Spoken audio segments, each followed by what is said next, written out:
What a pleasure to be with you all. I had very much hoped to be there in person. I'm hearing an echo of myself. Is that, do I sound okay to you all? Okay, good. I had very much hoped to be there in person, especially to see my beloved cousins Corey and Andy. Um, but my body intervened, and so I've spent most of the summer in a surgical boot after surgery on my heel, and now I'm getting better. So hopefully I'll be in good shape to come ski by winter time. That's the hope anyway, because I really want to get out there and see y'all. But what a pleasure to get to join you in this fashion today. Um, my thought was that I would, can you hear me okay? Are you having troubles? Okay. My thought was that I would talk for a while, and then if I don't know your custom, but perhaps we could do questions and comments and things for a while as well. Um, I think what I'll try to do is bring you up to date on kind of where we stand, both scientifically and politically, facing the climate crisis and what the next steps are. And it's actually a good moment to be doing this because there's lots of new developments, even within the last week or so. So, um, look, most of the news is not great. It shouldn't surprise you that that's the case. It doesn't surprise me. I wrote the first book about all of this back in 1989, and it had the cheerful title, The End of Nature.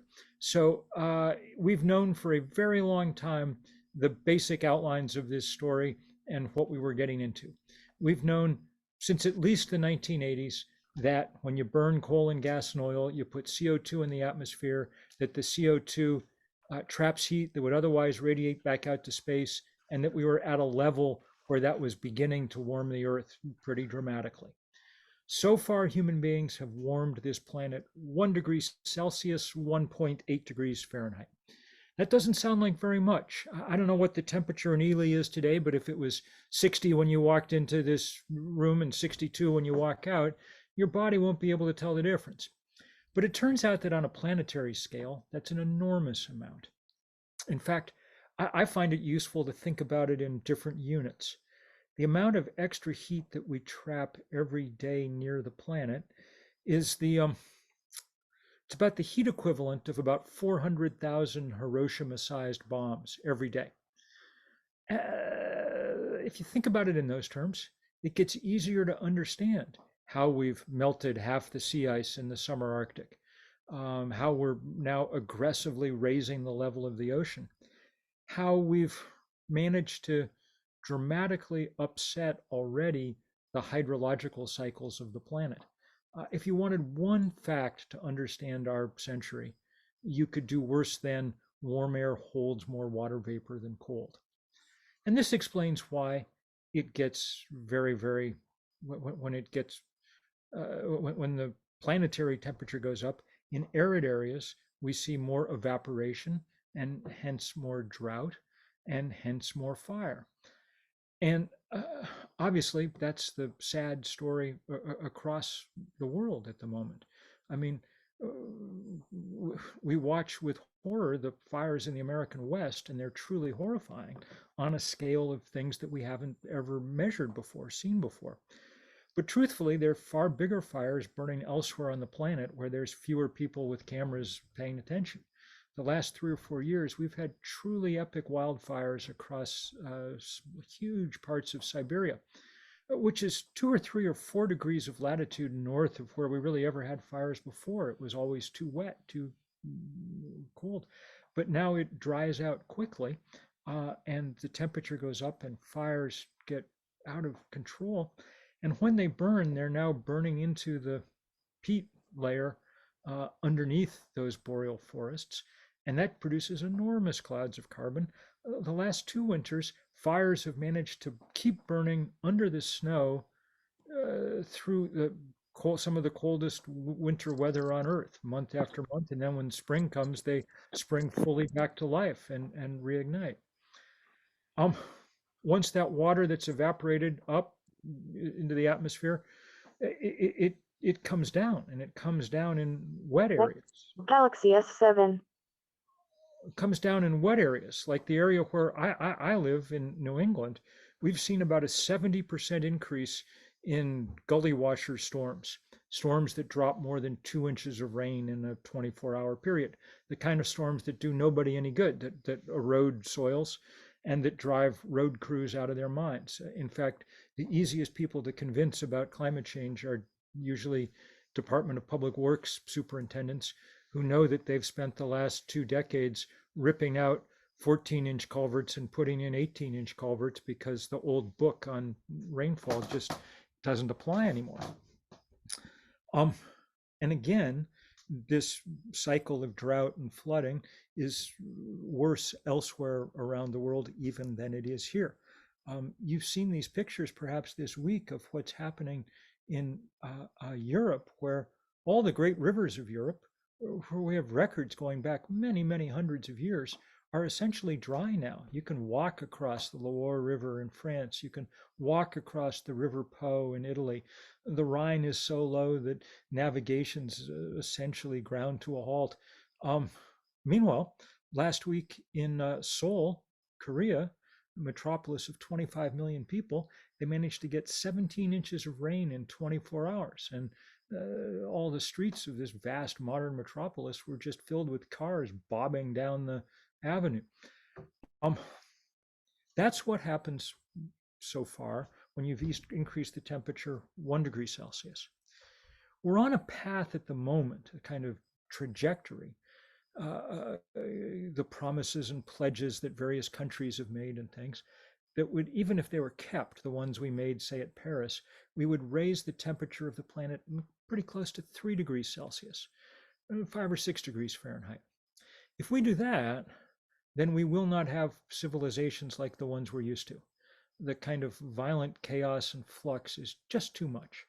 The UN estimates, for instance, that unchecked global warming produces somewhere north of 1 billion climate refugees in the course of this century. So imagine 1 person in 8 on the planet in motion around the world. The 4 million refugees that have left Ukraine are straining every system we have to deal with them. That's in one of the richest parts of the world. And now multiply that by 250, and you get some sense of just how huge a challenge that would be. And it's worth remembering that all of this damage comes hardest at the people who've done least to cause it. The iron law of global warming is the less you did to produce carbon dioxide, the faster you're seeing damage come at you.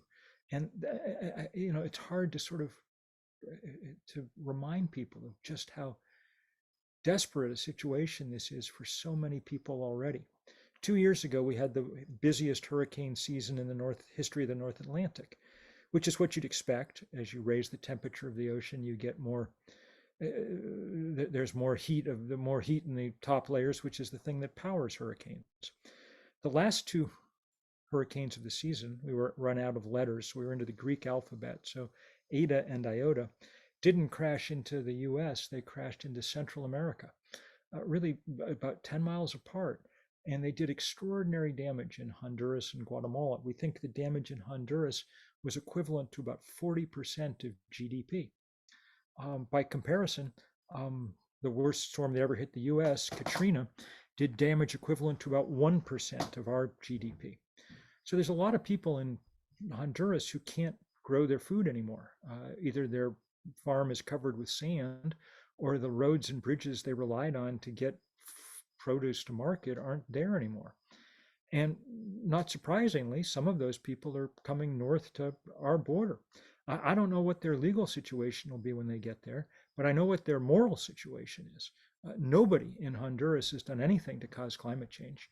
Their carbon emissions are less than 1/20 of ours. So this is not their fault, per capita carbon emissions. It's our fault. We've produced 25% of all the CO2 in the atmosphere. Everything that we're doing, all the work that people are doing constantly in the international negotiations, and all the people like me going to jail and on and on and on.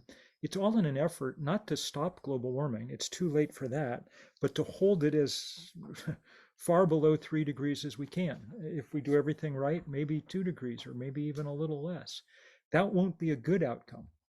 If 1 degree melts the Arctic, then we're fools to find out what 2 degrees will do.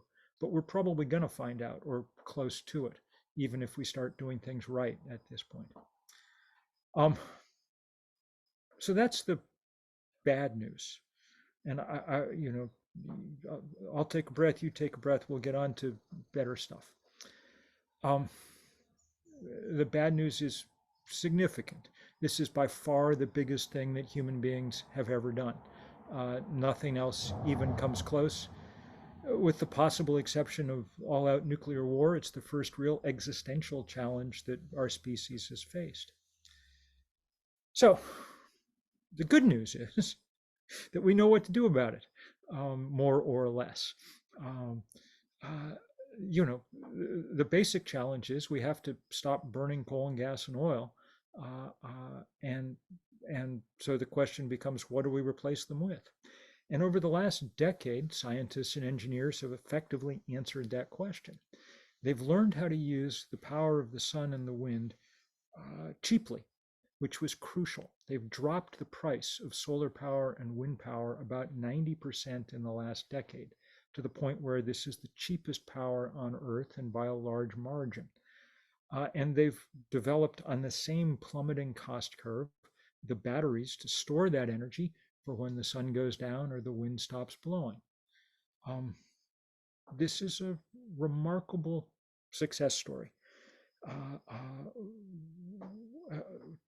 When you think that solar panels were only invented in the late 1950s, photovoltaic panels in the late 1950s, to power the first satellites that we were sending into orbit, and at the time they cost hundreds and hundreds of dollars a watt to produce, and that now they're producing the cheapest power on Earth. I'm a Sunday school teacher sometimes. This is a water into wine scale miracle, that the cheapest way to generate power on this planet is to point a sheet of glass at the sun is remarkable. And we should be taking absolutely full advantage of that. First, we should be doing it because of this existential climate risk. Second, we should be doing it because renewable energy allows us to bring power to the billion or so human beings who still don't have any, mostly in Africa and parts of Asia, too far from the grid to ever be connected to the conventional grid, at least for many decades, but now can be served by cheap solar energy. I'll just tell you a story about a trip I took to both West and East Africa for the New Yorker a couple of years ago to watch people installing power for the first time in remote rural communities. It was a reminder of, for us, if you put up a solar panel, it's nice, but we're used to power already, so it doesn't come with quite the same kick. I was sitting in a village in Ghana where they put up a rudimentary solar system the day before. 40 solar panels on the edge of this village with rudimentary wiring to connect hut to hut. So I was sitting with the elders, mostly old men of the village, and they kept handing me cold bottles of water to drink, for which I was grateful because it's One moment, Bill. Your audio has changed for us significantly. It got really quiet. Is there Okay. anything that changed over there? I don't think so, but I'll try to shout for a while and see if that helps. We can hear you better now. Thank you. Okay, good. Um, um, so I was grateful for bottles of cold water. It's hot on the equator in Ghana, and I'm a Vermonter, so I don't do well with hot weather. But it took me about 20 minutes to figure out why they were so proud to be handing me this stuff. Until that morning, there'd never been a refrigerator in that town. There really had never been anything cold there. That really kind of blew my mind. It's sort of Hogwarts scale magic, and so that's the second reason. Third reason is getting off fossil fuel would be an enormous help because climate change aside, it kills an extraordinary number of people a year. When you burn coal and gas and oil, you put particulate matter into the atmosphere, and that particulate matter gets in people's lungs and it kills them. We have finally, as of last year, a really good global study on this. It indicates that the combustion byproducts of fossil fuel kill 9 million people a year. That makes it, the, depending how you count, the second or third leading cause of death on the planet. Um, um, it's bigger than HIV/AIDS, malaria, tuberculosis, war, terrorism combined. Um, and it's concentrated among poorer people living in difficult places, and it's entirely avoidable. We don't yet know how to cure cancer, but we know how to cure this. I mean, the vaccine for dying of breathing particulates is electric vehicles and electric buses and e-bikes. It's air source heat pumps, it's induction cooktops, it's solar panels, it's wind turbines. There's 9 million people dying each year for no reason. And we got a sense of the fourth reason why we might want to get off fossil fuel uh, earlier this year when Vladimir Putin invaded Ukraine. Something he could not have done in a world that wasn't paying him large sums of money for his oil and gas. Russia is essentially just a big gas station. 60% of their export earnings come from selling oil and gas. Go look around your house tonight and try to find something that was made in Russia that you could boycott out of anger or something. I'd be willing to wager that unless there's an old bottle of Stolichnaya in the back of your liquor cabinet, you're not going to find a thing. Russia's economy is entirely hydrocarbon based, just like Saudi Arabia's economy. When you depend on a resource that exists only in a few places, then the people who control those few places get way too much power. In our country, it was the Koch brothers, our biggest oil and gas barons, who used their winnings in this fossil fuel economy to buy one of our political parties and degrade our democracy. So it would be very nice to have a energy source that's available everywhere. Vladimir Putin can't block the sun, and the king of Saudi Arabia can't cut off the wind. They're much smarter energy sources in those ways. A way of saying it is that we're at the point where, if we wanted to, human beings could fairly quickly bring to an end the 200,000-year human career of setting stuff on fire. Served us well, allowed us to cook food and to move out of Africa into colder places and on and on and on. But now it's not serving us well, and we don't need it. The good Lord was kind enough to place a large ball of burning gas 93 million miles away. We now have the full wit to make use of it, and we should. So I've described to you the deepest problem that humans have ever stumbled into, and a completely plausible solution to it. So the question that you should be asking yourselves is, and the question that's haunted me for 3 decades is, why aren't we doing this more quickly? Why is this not the focus of all of our efforts? And the answer to that question, I'm afraid, is pretty easy. It's because not everybody wants to do this. And the not everybody who doesn't want to do it is mostly the fossil fuel industry. And they were the biggest industry in the world when this began. And they have extraordinary political power. And they've used that political power to keep us from acting. And we've seen that over and over and over again. We now know from great investigative reporting that big oil companies knew everything there was to know about climate change back in the 1980s, back when I was working on my book and Jim Hansen was getting ready to testify before Congress. Their own scientists were telling them what the temperature would be in 2020 and what the CO2 concentration would be. And they were spot on. And their executives believed them. Exxon listened to its scientists and started building all its drilling rigs higher to compensate for the rise in sea level they knew was coming. They began plotting out which sections of the Arctic they were going to lease for oil and gas drilling once they'd melted it.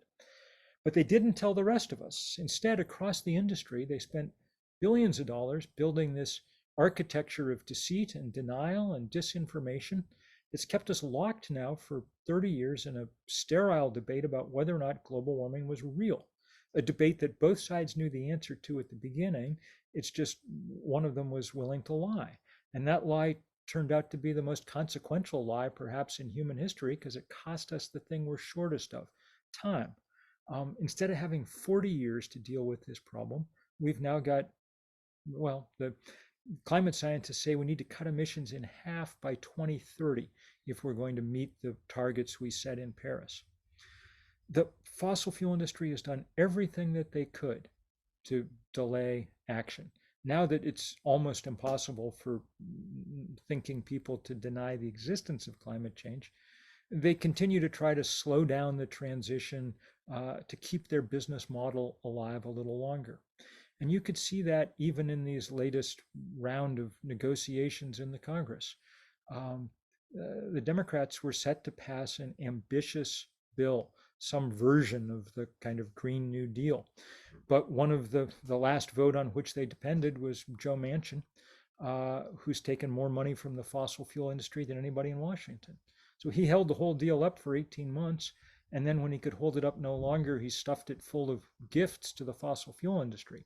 It's still a remarkable achievement, this Inflation Reduction Act that was passed last week. But the reason that it took so long to get there and the reason that it's so compromised is it has the footprints of the fossil fuel industry all over it.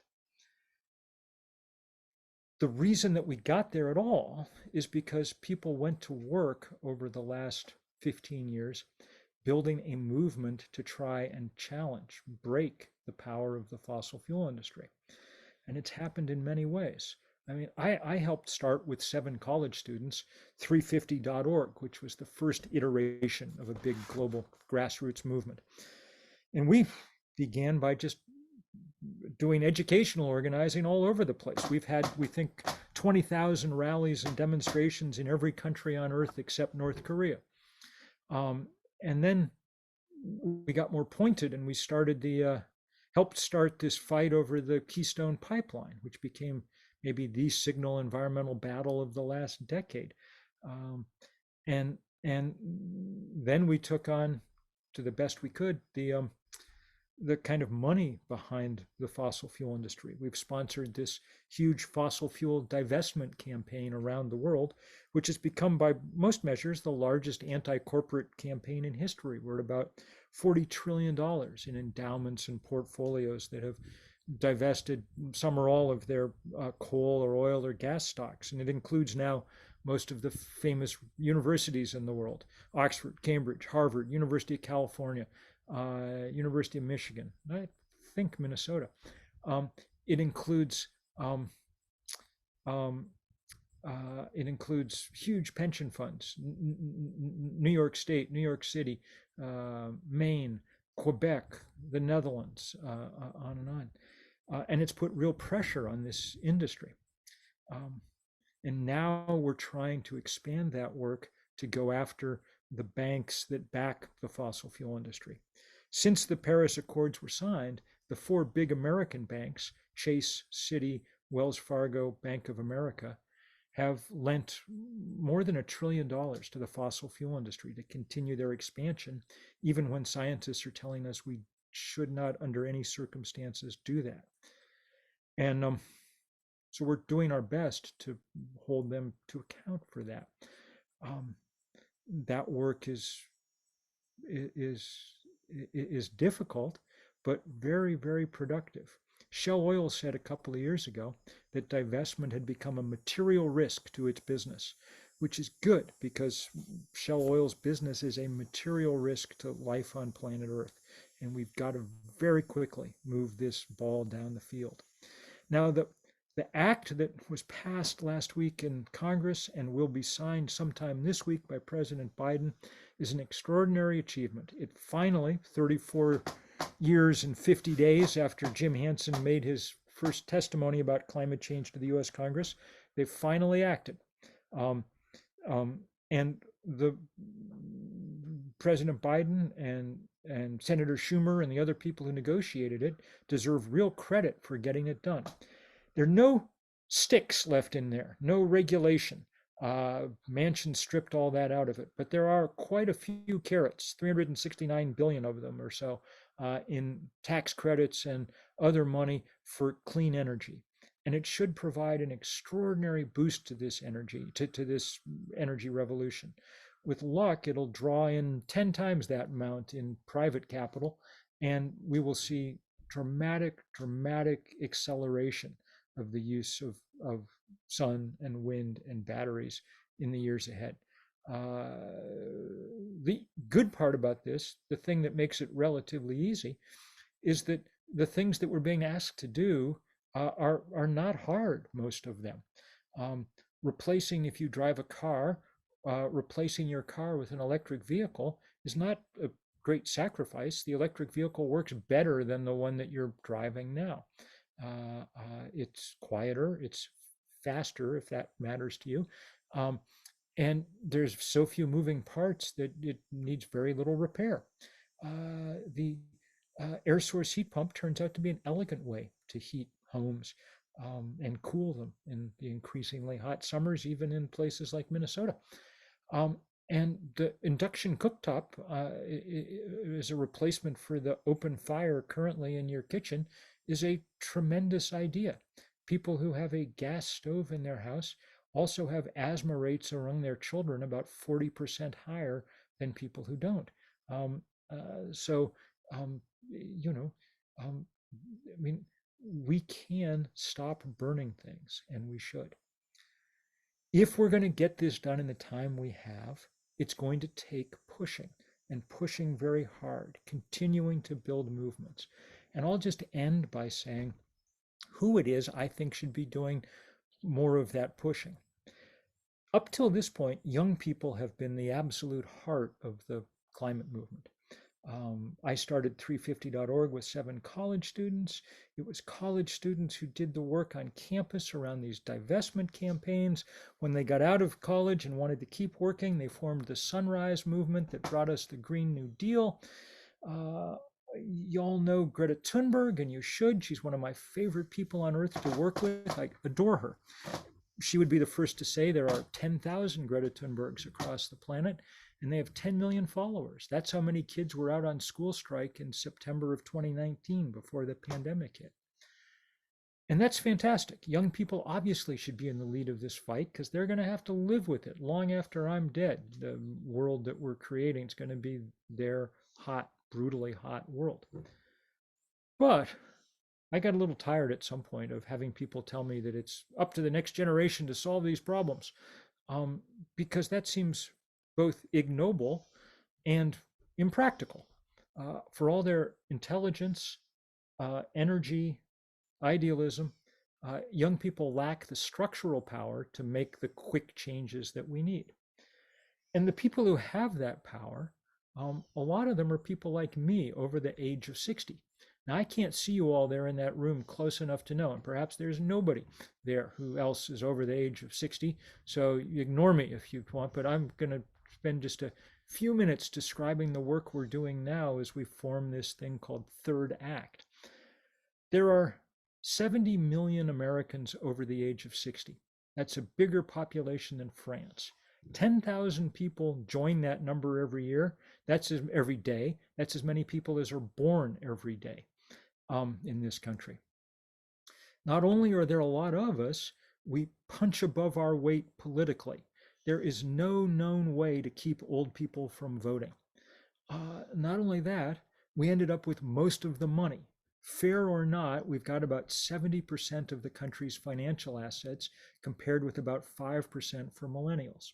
So if you want to make Congress do something, or you want to make Wall Street do something, then you need people with hairlines more or less like mine engaged in this work zone.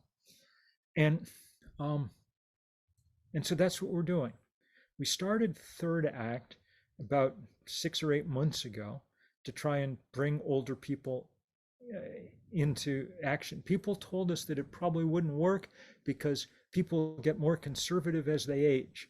And there's some statistical support for that, maybe because people have more stuff to protect. I don't know. But we're finding just the opposite. People by their tens of thousands signing up at thirdact.org to join in this fight. And I think the reason may be that this generation in particular has a kind of interesting historical DNA.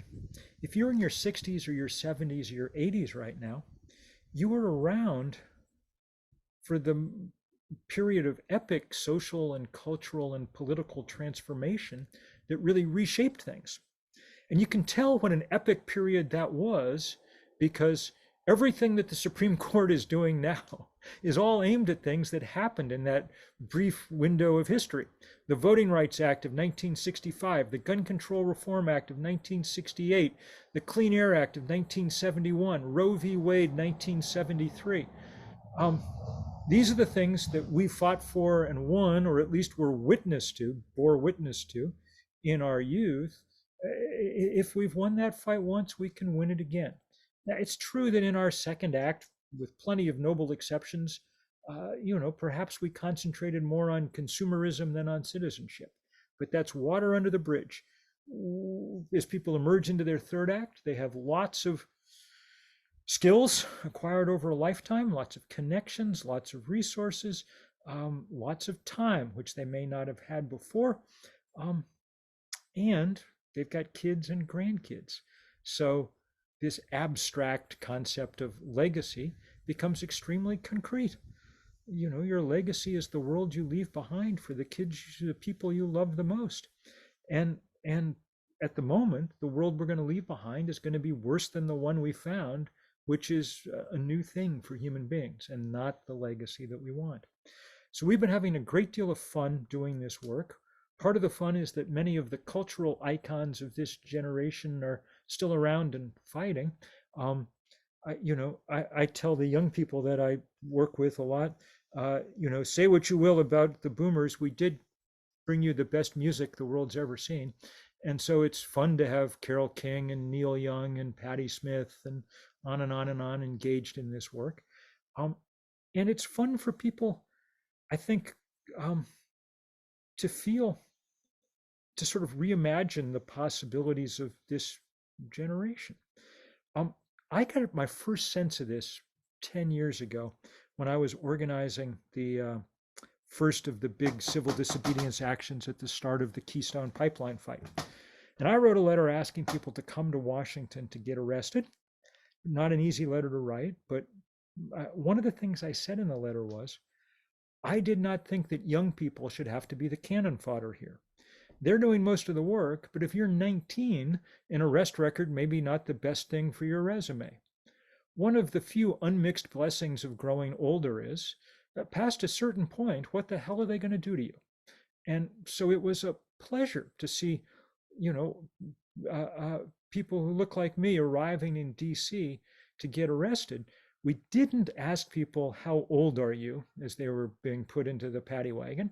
But we did say, cleverly, I think, who was president when you were born? And the two biggest cohorts came from the FDR administration and the Truman administration. It was really good for the young people who were there to see their elders, 1,254 of them over 2 weeks at that civil disobedience action, behaving in some of the ways we actually need elders to behave in a working society. So I'm very hopeful about this work at Third Act, especially we're working especially hard to press the banks. We're headed for a day in March when we'll have everybody cutting up their credit cards from those big banks, a sort of big scissors day across America, and beginning to really pressure their state treasurers and things to start putting that same kind of pressure on. We've got lots of work to do. We need lots of hands to do it. And it's just a pleasure to be talking to you all, because my guess is that one of the reasons you are where you are is because you love the world around us. And you have some sense of just how much danger it's in, but also of the fact that there are things we can and are doing. And I really want to thank everybody for the work they've already done and the work they will do going forward.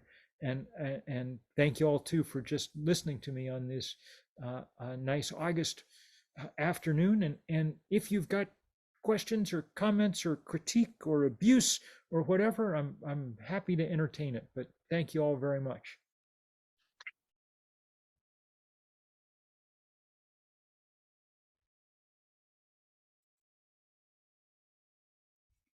Thank you so much, Bill. Thank you. We've got a question right off the bat. Thank you, Mr. Dayton. Lean forward. Well, thank you for all you've done, and congratulations on the bill that's being signed this week. We had a lot to do with it.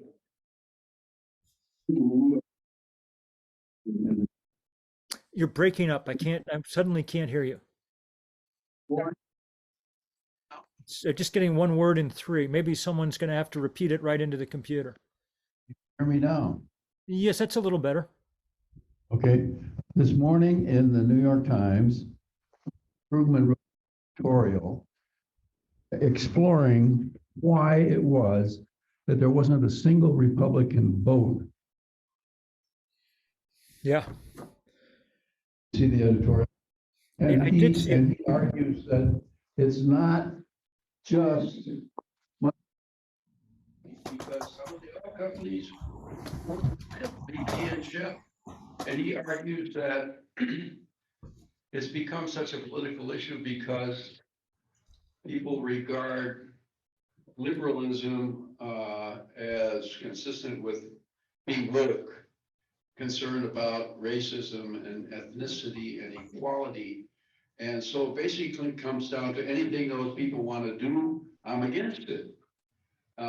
Regardless of the substance, he argues that rationality no longer makes any difference, and it ends on that very depressing note. So I wonder what your thoughts are on Sure. that. So the first question to ask. We can't hear you now. Wait a minute. Okay, can you hear me now? I'm in the same place and speaking it the same way, so you should be able to hear me, I think. Am I okay? Go ahead. Yep, we can hear you. Okay. So the first question to ask is how we got there, because 30 or 40 or 50 years ago, Republicans were part of the environmental movement. It was Richard Nixon, albeit under great pressure, who signed the Clean Air Act and created the EPA. And Republicans, Rockefeller Republicans, were responsible for many of the great conservation victories across this country. But the oil and gas industry in particular decided that environmental regulation represented a great threat. And so that network of donors that the Koch brothers and others engineered set out to purchase the Republican Party, and they were successful in doing so. A great book to read is by my New Yorker colleague Jane Mayer, a book called Dark Money, that really outlines how this happened. But you're right. Now it's sort of, after all these years of repeating it, now it's kind of jumped even out of their control. And now, the same people who believe that elections are being stolen and, that their, children are being groomed or, whatever, also believe that climate change is, as Donald Trump said, a hoax manufactured by the Chinese. I don't think there's an easy, quick answer to that. I think we should keep working in our communities to talk to people. I've spent much of my life in rural red counties, and I think it's important work to keep talking to people. But in the meantime, we better make sure Democrats win every election that's possible, because it's going to take just that sheer numbers to pass serious legislation. I mean, if Raphael Warnock hadn't won that special Georgia Senate election, then Chuck Schumer wouldn't have been majority leader of the Senate, and we wouldn't have had that bill that passed last week. It's not a great bill because we depended on Joe Manchin, and it would have been a much better bill if we'd had 53 or 54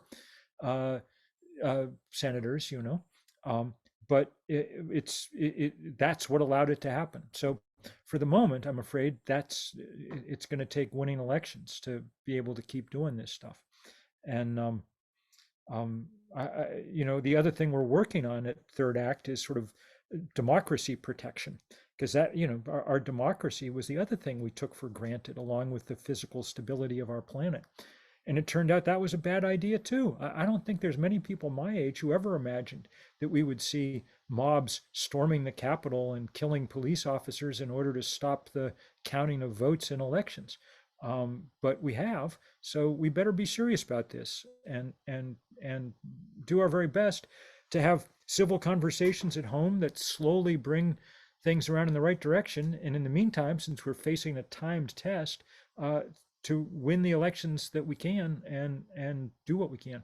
Okay, well, you talked about the change in temperature 1 degree and the devastation that can have. I wondered if you have any data on Lake Superior, any change in temperature and what your perspective of that is. And one other thing, I often think about what's going on up in Churchill on Hudson Bay to the polar bear. And the polar bears rely heavily on the ice pack for reef seal for their appetite. And I know that the females, if they don't reach a certain weight, that they will not have cubs. Wonder what your thoughts on that? I don't have good recent data on the Great Lakes, but I think that the most likely forecast is going to be swinging between dramatically lower and dramatically higher water levels, depending on which side of the jet stream we get caught on in any particular year. Both drought and flood become much larger possibilities in the middle of the country. Yeah, it's a bad time to be a polar bear. There's no question. And it's a bad time to be a lot of other things too. You know, it's pretty clear that we're now in the beginning stages of what biologists are calling the 6th great mass extinction in Earth history. The last one was 70 million years ago when an asteroid plowed into the planet. But this time the asteroid is us, and we can call it off if we want. You know, that's why but time and timing is what's so crucial here. This is not like other political issues, because, you know, most political issues you just keep getting to come back to over and over and over again. We've been arguing about national health insurance since I was a kid. And I think it's a good idea. And I think it's crazy that people die or go bankrupt because they don't have enough money. And I think that eventually we'll join all the other industrialized countries and have national health insurance. But when we do, it won't be harder to do it because we waited all this time. People will have died in the meantime, but when we actually get around to doing it, it won't be harder. Climate change isn't like that. Once you've melted the Arctic, no one has a plan for how you freeze it back up again. So if we don't do it soon, then we don't do it. And so that's why this all seems so urgent to me.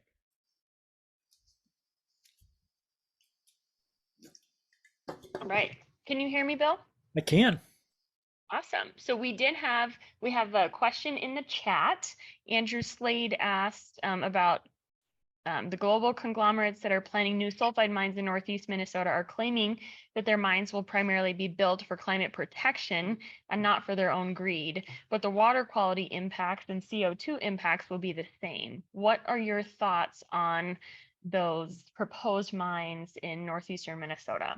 So I don't know about these particular mines, and I don't know what they're mining or how it connects to the green economy. It is true that there's going to have to be some more mining as we build out solar panels and wind turbines. You've got to mine lithium and cobalt and rare earth minerals and some of the things that we need. And that's not, I mean, there's no free lunch. Some of that's going to be dirty, and we should make it as clean as we possibly can. And we should equally work hard to make sure that it's done as humanely as possible, that there aren't children mining as there have been in the past in the cobalt mines in Congo, say.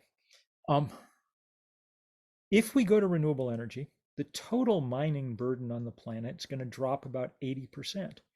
And if you think about if you think about fossil fuel, you understand why. When you mine lithium, you mine it once, and then you build a solar panel or a battery, and there it sits for a quarter century, and the energy gets delivered when the sun rises above the horizon. If you mine coal, you burn it, and then you have to go mine more of it the next day, ad infinitum. That's why the fossil fuel industry has fought so hard against renewable energy. Their business model for 150 years has been, write us a check every week for some more of this. And they hate the business model of write us a check once for a solar panel and then the sun brings you the energy. So that's the reason that they've opposed it so fiercely. So as we make this transition, we'll mine a lot less altogether. A way of thinking about this that really came home to me was when I did some research to discover last year that 40% of all the ship traffic in the planet is merely carrying coal and gas and oil back and forth around the world. almost half of all the shipping in the world is just bringing fossil fuel somewhere to be burned, which is unnecessary because the sun comes every place on the planet and so does the wind, and it doesn't take a ship to get there. Truly, thank you. We had a couple other audience questions submitted. One was, how much does lawn care matter, particularly in places like Arizona or desert places? Like, how much of an impact is that having? Well, I mean, it's clearly foolish.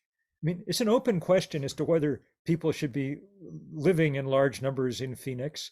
And it's a clearly open and shut question that they should not be having large green lawns in Phoenix because there's not enough water to do it and it's too hot and it immediately evaporates. And the good news is that people in that part of the world are increasingly figuring that out. And, they're taking their lawns and what they call xeriscaping them, rocks and some cactus, which is what was there to begin with. The bad news is they've waited a long time to do it, and Lake Mead is pretty darn low already. So it's going to be a trick over the next decade or two to keep everybody in the desert Southwest in water. And clearly, lawn care, having a lawn there is a poor idea. For those of us who have lawns elsewhere, it's probably a good idea to have less of them too, and let them grow up to the degree that one can without getting in too much trouble with one's neighbors. And in particular, I will just add, this may not be a problem in Ely, and it's not that much of a problem in Vermont, but it's a big problem in suburbs across the US. You know what's a really bad idea? Gasoline-powered leaf blowers. They use a lot of energy, they're incredibly inefficient and put a lot of pollution out, and they're really noisy. And get a rake. I mean, come on. Of all the energy being produced today, what percentage is currently produced by solar and wind?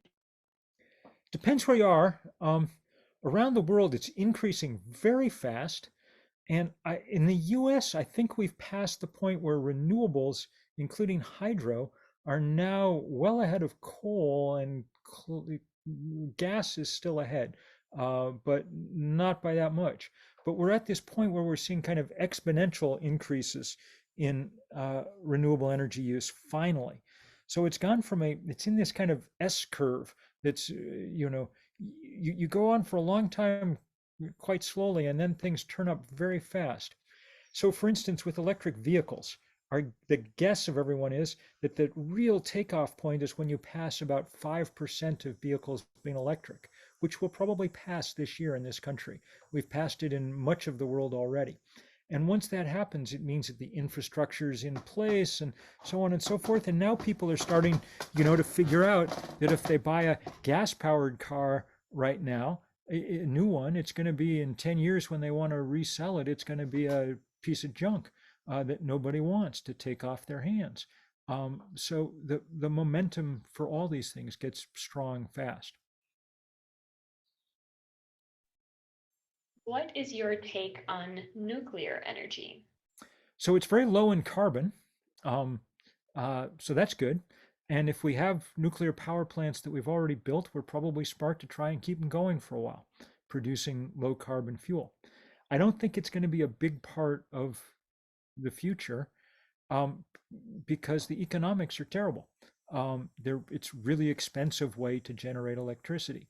And, the price of renewable energy has dropped 90% in the last decade, but the price of nuclear energy has gone up because you're building big, huge centralized stations one at a time. There's some thought that if, in the decades to come, that we may figure out how to build what are called small modular reactors, and that they'll be cheaper and safer. And if that happens, then they may play a role going forward. But for the rest of this decade, the job is, and there's money in the new bill to keep researching this and working on it. But for the rest of this decade, I mean, the off-the-shelf technology that's ready to employ is sun and wind and batteries. That's the holy trinity of energy for the foreseeable future. And the storage problem that people have heard about in the past, has that been solved? It's getting better all the time. Batteries get cheaper and cheaper, and we discover new ways of doing them. So, you know, if you need big utility scale storage for your whole utility, lithium ion batteries are too expensive, uh, at least for now. But people are coming up with lots of other ways to doing it, and this may be of interest to people up on the towards the Iron Range. I mean, one of the batteries that they're discovering is are iron-based batteries that essentially work off, well, I mean, this sounds absurd, but they essentially work off the power of the ability to rust, of iron to rust, and then that rust to be reversed. And these are big, powerful batteries that weigh a ton, weigh many, many, many tons. So they're only good for those utility scale applications, but for those, they're very cheap. People are also figuring out lots of fascinating ways to use the surplus of solar energy that comes during the day when the sun's at its peak. Um, in a lot of places already, there's pumped hydro storage where you pump water uphill into a reservoir during the day and then let it flow down at night and capture the power in a turbine. But there's also now people building these vast kind of warehouse-like buildings filled with giant concrete blocks. And when solar energy or wind energy is cheap and plentiful, they essentially run the blocks up on elevators to the top of the warehouse. And then when they need more energy at night, when the people's lights go on, they drop the blocks on those elevators and use the captured power, kinetic energy, to generate power. So there's lots and lots of good ways to do all this stuff. I mean, once you start thinking of energy as something, not as something that you just burn some more stuff every day to get, but as as essentially electricity, because that's we're electrifying everything as fast as we can, then you can come up with lots of smart ways to play with it, and people are. We also had a question just about if transportation in developed cities moves to be to electric transportation, where do you suppose all that energy will come from, or electricity will come from? Well, we're going to have to increase the amount of electricity that we provide. We're probably, I mean, as we shut down coal and gas and oil burning, and we're going to need a lot of wind turbines and solar panels. Increasingly, we're being able to build them offshore and even far offshore, which is a big help because it avoids some of the land use issues. But we're also going to have to build them near where we are. And that means, among other things, that people's aesthetic sense is going to have to shift some. You know, um, um, I think we're going to have to come to regard wind turbines as the breeze made visible, as something quite beautiful. That doesn't mean we build them in the middle of wilderness. You don't have to go into the boundary waters and stick up a bunch of wind turbines. But it does mean that people have to stop complaining about, I don't want to look at them. I don't, solar panels are ugly or whatever it is. They're not. And I think, especially in rural places, that we're probably going to come to look upon electrons as an important crop to be growing. I mean, where I live in Vermont, most of the agricultural landscape's devoted to growing corn, which we feed to cows to make milk, which we have more of than we need. Corn is just a solar collector too, but an inefficient one that you have to pour nitrogen on all the time in order to keep it growing, and then the nitrogen flows into the water supply and you get what you get. Um, um, in Iowa, 60% of Iowa now is devoted to growing corn that's used for ethanol. That is to say, the richest farmland on planet Earth is mostly just used to grow gasoline. If you put solar panels on 1/100th of that same acreage, you'd produce as much mileage for electric vehicles as you do from growing all that corn. So we've got to start shifting in some ways how we think about this stuff, I think. Fascinating. I have maybe one last question, unless someone really gets eager about something. Someone asked in the chat if you're hopeful about biodegradable plastics. Well, we got to do a lot about plastics. It's the next place that the oil industry wants to go, because you can turn natural gas into plastic, and they're doing a lot of that. And and we should use a lot less of it. I mean, the stuff we make, we should make to biodegrade or whatever. But basically, this is something we can learn to use a lot less of in our lives, and we very quickly should. Um, um, the world worked fine before. I mean, one of the advantages of being old is that one can remember that the world worked fine before there was as much of whatever there was, around at the moment. And this is one place where I think instead of going forward into miracle new technologies, we might also want to think about going back into some older ways of doing things. It's been an extraordinary pleasure to talk with you all. I really, really thank you for bearing with me. And as I say, with any luck, I'll see you on cross-country skis someplace around Ely, howling at the wolves sometime before too long. It would be a real pleasure. But thank you all very, very much. Thank you so much, Bill. All right. And Andy and Corey, all love. Take care, you guys.